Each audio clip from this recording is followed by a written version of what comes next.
আমরা পরিষ্কার পরিচ্ছন্ন রাখবো, যার যার জায়গা থেকে সবাইকে সচেতন হতে হবে।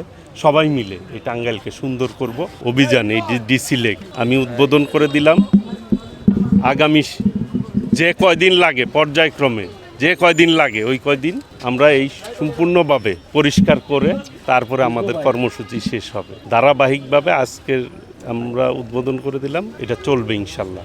আর এই ডিসি লেককে নিয়ে অবশ্যই পরিকল্পনা রয়েছে, এইখানে একটি উন্নত মানের পর্যটন কেন্দ্র কিভাবে করা যায় এই এলাকা নিয়ে ইতিমধ্যেই আমি একটি পর্যটন কর্পোরেশনের চেয়ারম্যানকে নিয়ে এসেছিলাম। চর এলাকাও ভিজিট করেছে, এই এলাকাটাও ভিজিট করেছে। এইটা হচ্ছে মিনি পর্যটন কেন্দ্র হবে, আর চর এলাকায় হবে বৃহদাকারে পর্যটন কেন্দ্র।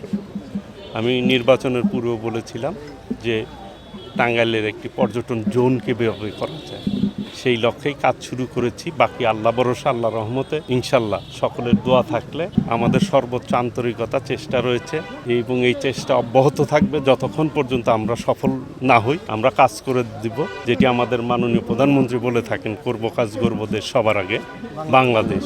এই টাঙ্গাইলটা যদি, এই লেকটা যদি সুন্দর থাকে, উপযোগী করে তুলতে পারি, তাহলে এই টাঙ্গাইলের মানুষজন এখানে এসে বিনোদনের একটি ব্যবস্থা থাকবে এবং এখানে মাছ চাষ করা হলে এই মাছও কিন্তু টাঙ্গাইলের মানুষই খেতে পারবে।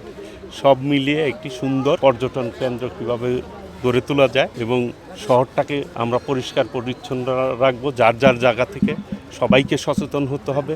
সবাই মিলে এই টাঙ্গাইলকে সুন্দর করব। আপনাদের সার্বিক সহযোগিতা কামনা করছি। অলরেডি কাজ শুরু হয়েছে।